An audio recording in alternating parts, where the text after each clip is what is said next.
Jharkhand special के इस video के सीरीज में हमने राष्ट्रीय आंदोलन को शुरू करा था। हमने इससे पहले कुछ एक दो वीडियो राष्ट्रीय आंदोलन को लेकर पढ़े। उससे पहले और भी हमने जो तरह तरह के इतिहास है, प्राचीन, मध्यकालीन और आधुनिक इतिहास से, और भी साथ साथ कई तरह के वीडियो हमने देखे जिसमें झारखंड से जुड़ी हुई बातें हमने पढ़ा। तो आज हम लोग राष्ट्रीय आंदोलन के अंतर्गत हम जो है मौलाना आज़ाद जी थे जो रांची में नज़रबंद हुए थे, उनसे रिलेटेड जो किस्से हैं, उसके बाद फिर गांधी जी का जो रांची में प्रवास था वो जानेंगे। रॉयल लेट जो एक्ट था उसके बारे में चर्चा करेंगे।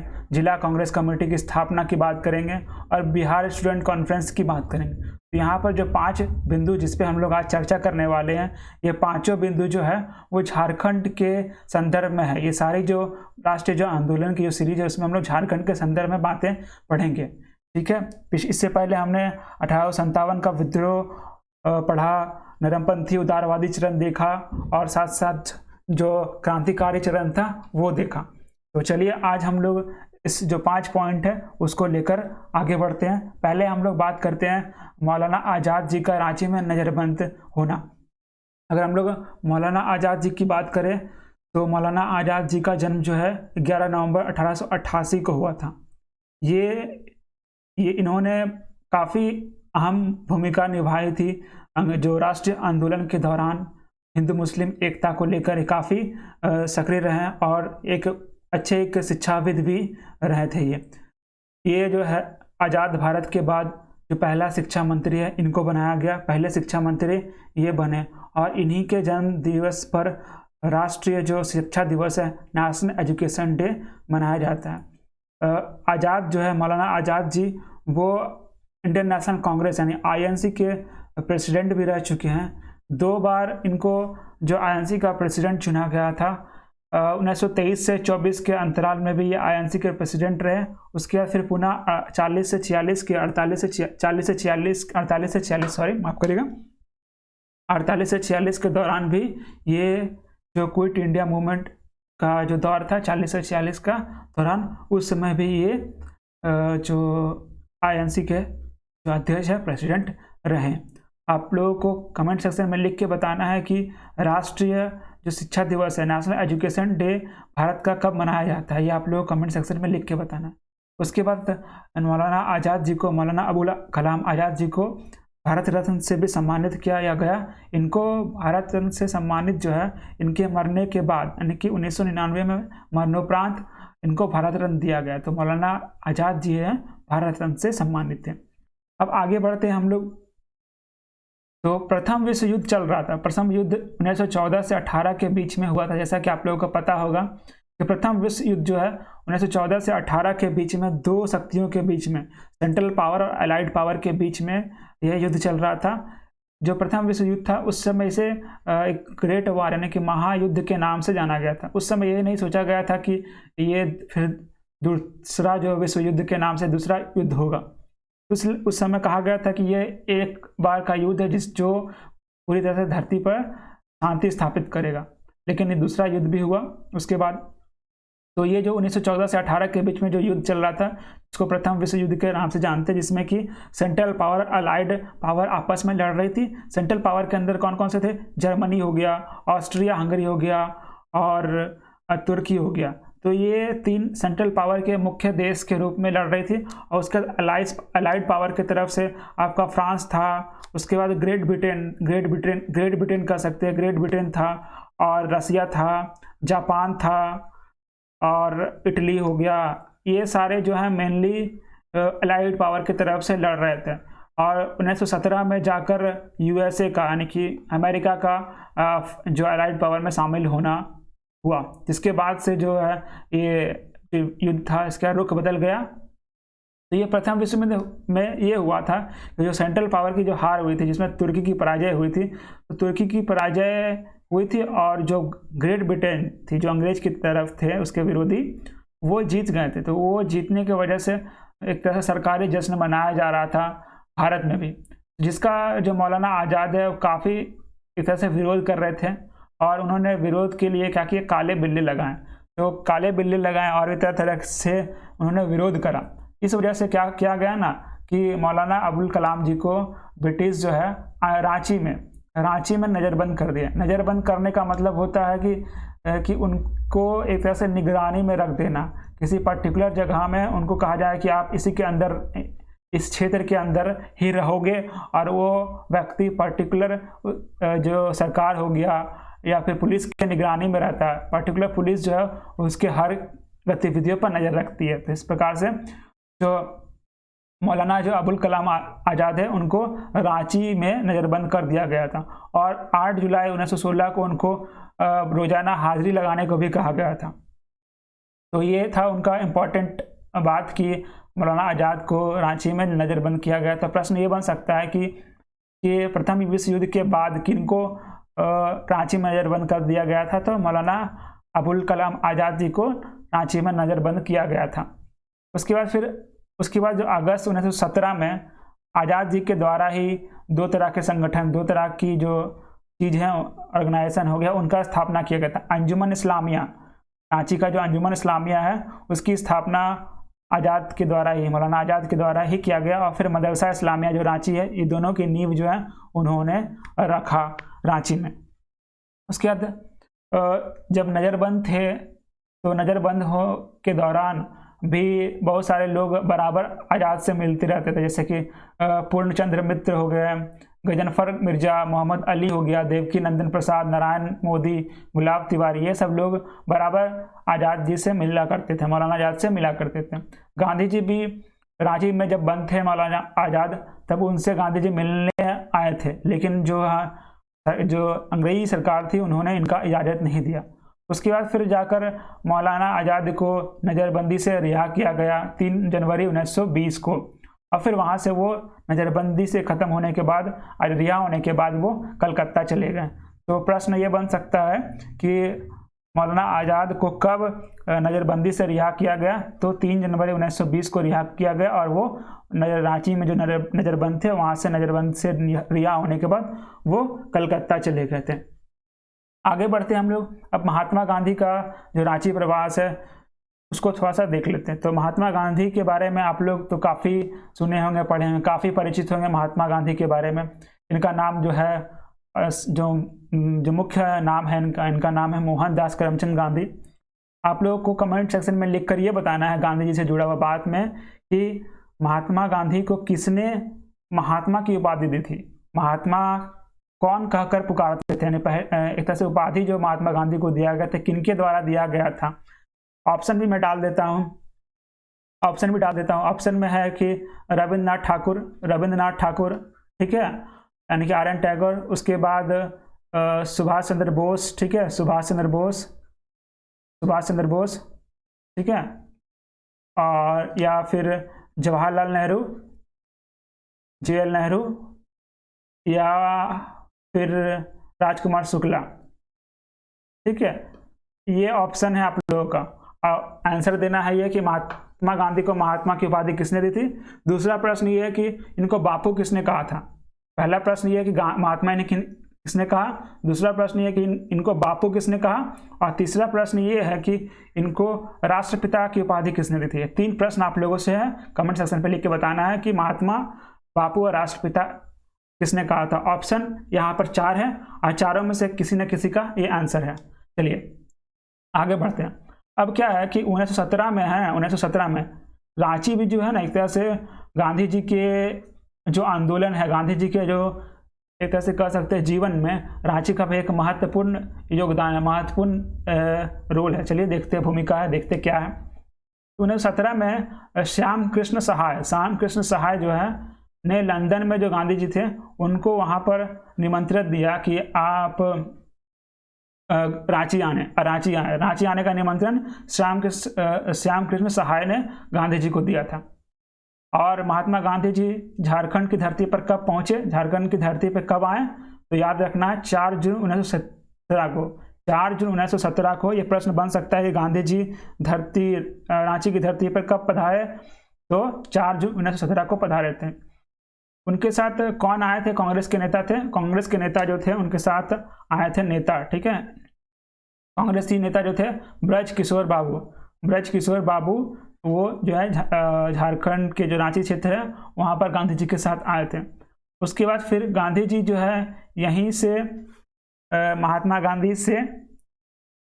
गांधी जी जो है कहाँ से चलकर आए थे रांची, तो मोतिहारी से चलकर आए थे रांची। बिहार के जो लेफ्टिनेंट गवर्नर थे एडवर्ड गेट, उनसे मिलना था, इसीलिए वो मोतिहारी से रांची के लिए आए थे लेफ्टिनेंट गवर्नर एडवर्ड गेट से मिलने के लिए। और कहाँ पर रुके थे ये, तो वही व्यक्ति जिन्होंने गांधी जी को निमंत्रण भेजा था 1917 में आने के लिए, उनके यहाँ पर ही वो ठहरे। उसके बाद जो गांधी जी का जो चंपारण जो आंदोलन होना था, उनका जो एक तरह से स्वरूप कह सकते हैं वो तैयार उन्होंने गांधी जी ने रांची में ही रुककर वो चंपारण जो सत्याग्रह हुआ था उसका स्वरूप गांधी जी ने यहीं पर रहकर तैयार किया था। तो 4 अक्टूबर 1917 को गांधी जी यहाँ से निकले थे। ठीक है, तो आपके लिए पुनः एक प्रश्न है कि ये जो गांधी जी के द्वारा चंपारण आंदोलन किया गया था, ये चंपारण आंदोलन का वर्ष कौन था? 1917, 1918 या 1919? ये 3 ऑप्शन है, आपको ऑप्शन से बताना है कि किस वर्ष में चंपारण सत्याग्रह हुआ था, और यह भी बताना है कि चंपारण सत्याग्रह किस चीज़ के लिए था। चलिए आगे बढ़ते हैं हम लोग। अब आते हैं रोलेट एक्ट। तो रोलेट एक्ट, ये एक्ट एक तरह से कह सकते हैं कि राष्ट्रीय आंदोलन में एक बहुत ही काफ़ी महत्वपूर्ण एक्ट के रूप से जाना जाता है, क्योंकि इनके बाद बहुत सारे घटनाएं हुई सीरीज में इसकी वजह से, और एक रुख मोड़ने वाला ये एक्ट है। तो ये एक्ट जो है ना 21 मार्च 1919 को पारित हो गया ब्रिटिश पार्लियामेंट से। और इस कानून के अंतर्गत क्या था? इस कानून के अंतर्गत था कि कोई भी संदिग्ध व्यक्ति, अगर अंग्रेज को लगे कि यह संदिग्ध है, यह परेशानी का सबब बन सकता है हमारे लिए, तो बिना कोई सुनवाई का, ठीक है, बिना कोई सुनवाई का इनको जेल में बंद कर दिया जाएगा। और बिना सुनवाई का इसका मतलब ये है कि इनको कोई अपील करने का अधिकार नहीं है। ना ही, जब अपील करने का अधिकार नहीं तो वकील रखने का अधिकार होगा ही नहीं, और ना ही दलील होगा। इस प्रकार से इसमें कहा गया कि ना अपील, ना वकील, ना दलील का यह कानून है, एक्ट है।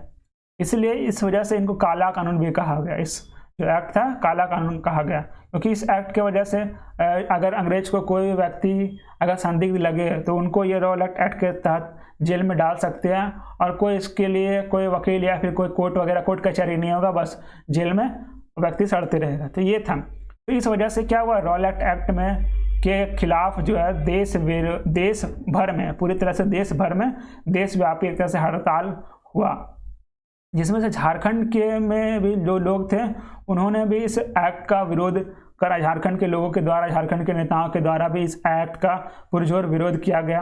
रांची में ये जो विरोध प्रदर्शन था किनके नेतृत्व में हुआ, तो बरेश्वर सहाय और गुलाब तिवारी, ये 2 व्यक्तियों के नेतृत्व में जो रोलेट एक्ट था उनका नेतृत्व विरोध जो है हो रहा था। तो प्रश्न ये बन सकता है कि रांची में रोलेट एक्ट के विरोध में जो आंदोलन चल रहा था उसका नेतृत्व कौन कर रहे थे, तो बरेश्वर सहाय और गुलाब तिवारी के द्वारा यह आंदोलन का नेतृत्व किया जा रहा था। उसके बाद और भी बातें हैं, जैसे 6 अप्रैल 1919 को पलामू का जो जिला स्कूल था, वहाँ के शिक्षक थे जिनका नाम था रामदीन पांडे, वो भी अपने विद्यार्थी के साथ, स्कूली जो विद्यार्थी थे उनके साथ उपवास रखे थे, यानी भूख हड़ताल वाला जो प्रक्रिया है वो किया गया था 6 अप्रैल 1919 को। देखिए क्या है, ये जो रोलेट एक्ट के बाद ही जो है गांधी जी ने जो एक सभा बुलाई थी, जिसके बाद जलियांवाला बाग हत्याकांड हो गया, जलियांवाला जो बाग जो मैसेकर हुआ था वो हुआ। उसके बाद फिर जाके गांधी जी को फिर जो नॉन कॉपरेशन मूवमेंट है, सहयोग आंदोलन, उसका शुरुआत करना पड़ा। तो ये एक्ट जो है एक तरह से घटनाओं का सीरीज को शुरू किया। ठीक है, आपको कमेंट में पुनः एक यह लिख के बताना है कि जो जलियांवाला बाग मैसेकर हुआ था वो कब हुआ था, जलियांवाला बाग जो मैसेकर हुआ था वो कब हुआ था। मैं डेट लिख देता हूँ, सिर्फ तारीख, आपको वर्ष बताना है। 13 अप्रैल को हुआ था। ठीक है, 13 अप्रैल को जलियांवाला बाग जो मैसेकर हुआ था, वो 13 अप्रैल को हुआ था। दिन क्या मतलब साल क्या था, साल आपको कमेंट में बताना है। चलिए आगे बढ़ते हैं। अब आते हैं जिला कांग्रेस कमेटी की स्थापना। तो जो कांग्रेस की जो स्थापना 1885 में वो ह्यूम के बाद द्वारा हुआ। तो कांग्रेस की स्थापना के बाद बहुत सारे जो कमेटियां, कांग्रेस की कमेटियां हर जिला में बनने लगी, स्टूडेंट विंग बनने लगा, तरह तरह की कमेटियां बनने लगी और राष्ट्रवाद का प्रचार सब जगह होने लगा। सारे जो लोग हैं, जो आम जनता है, वो भी जो आंदोलन में उसमें खड़ा होकर जो नेताओं का साथ देना शुरू कर दिए। तो ये जो राष्ट्रवाद का जो प्रसार था वो झारखंड में भी होने लगा और उनको साथ देने के लिए, नेताओं की साथ देने के लिए और देश की आज़ादी में सहभागी बनने के लिए बहुत सारे लोग सामने आने लगे और इस तरह से जिला में बहुत सारे कांग्रेस की कमेटियां स्थापित होने लगी। तो जिला जो झारखंड में थे उसमें से जो रांची में जो जिला कमेटी की स्थापना होनी थी और हजारीबाग उसमें मुख्यतः जो कही जाती है कि बिंदेश्वरी पाठक और भागवत पांडे, ये जिला कांग्रेस कमेटी की स्थापना 1919 में उन्होंने करा। कहाँ पर? रांची में और हजारीबाग में। इन्होंने रांची और हजारीबाग में 1919 में जिला कांग्रेस कमेटी की स्थापना की गई। तो 1919 में किया गया, हजारीबाग में कह सकते हैं 1919 में, और 1920 में किया गया कांग्रेस कमेटी की स्थापना। एक तरह से रांची और हजारीबाग में जो समानता एक 19 में और एक 20 में किया गया। आपको दिमाग में रखना, रांची में 19 और हजारीबाग में 20 में ये स्थापित की गई। और किनके द्वारा किया गया था? तो बिंदेश्वरी पाठक और भागवत पांडे के द्वारा ये कमेटियां की स्थापना की गई थी। अब आगे बढ़ते हम लोग बिहार जो स्टूडेंट कॉन्फ्रेंस है उसके बारे में थोड़ा जान लेते हैं। इससे भी कुछ प्रश्न बनते हैं। अब देखिए क्या, 10 अक्टूबर 1920 को डाल्टनगंज में, ये जो जगह का नाम है वो भी इम्पोर्टेंट है। 10 अक्टूबर 1920 को डाल्टनगंज में बिहार का जो स्टूडेंट कॉन्फ्रेंस था वो हुआ। कौन सा, कितने नंबर का था? तो 15वां अधिवेशन हुआ। ठीक है, तो प्रश्न ये बन सकता है कि 15वां बिहार स्टूडेंट कॉन्फ्रेंस कहाँ हुआ था? बिहार के तो डाल्टनगंज में हुआ था। उस समय ये बिहार डाल्टनगंज में था, अब जो है झारखंड में है। तो डाल्टनगंज में हुआ था 10 अक्टूबर 1920 को। इसके अध्यक्षता में, तो सीएफ की अध्यक्षता में हुआ था। सीएफ एंड्रयूज, यहाँ पूरा नाम नहीं लिखा हुआ है, सीएफ एंड्रयूज जो है, एंड्रयूज उसके नेतृत्व में, उसके अध्यक्षता में जो 15वां अधिवेशन हुआ था। इसमें जो है विद्यालय के और शिक्षण संस्थानों का बहिष्कार करना और असहयोग आंदोलन को तेज करने का फैसला किया गया इस बिहार स्टूडेंट कॉन्फ्रेंस के बाद। साथ साथ इस अधिवेशन में मजहूरुल हक, चंद्रवंशी सहाय, कृष्ण प्रसन्न सेन, अब्दुल बारी, जी इमाम और हसर आरचू जैसे प्रमुख नेता इस आंदोलन में, इस जो कॉन्फ्रेंस थे उसमें शामिल हुए थे। इसके बाद 15वां के बाद 15वां के बाद जो है ना 16वां अधिवेशन भी हुआ। तो 16वां अधिवेशन 15वां हुआ था आपका 1920 में और 16वां जो हुआ था 1921 में। तो याद करने में ज़्यादा परेशानी नहीं है, 15वां 20 में तो एक साल के बाद होगा 16वां। ठीक है, 15वां हुआ था डाल्टनगंज में और 16वां हुआ था हजारीबाग में हुआ था। ठीक है, ये बातें याद रखनी है आपको। और जो 15वां था उसका अधिवेशन जो सीएफ एंड्रयूज के द्वारा हुआ था और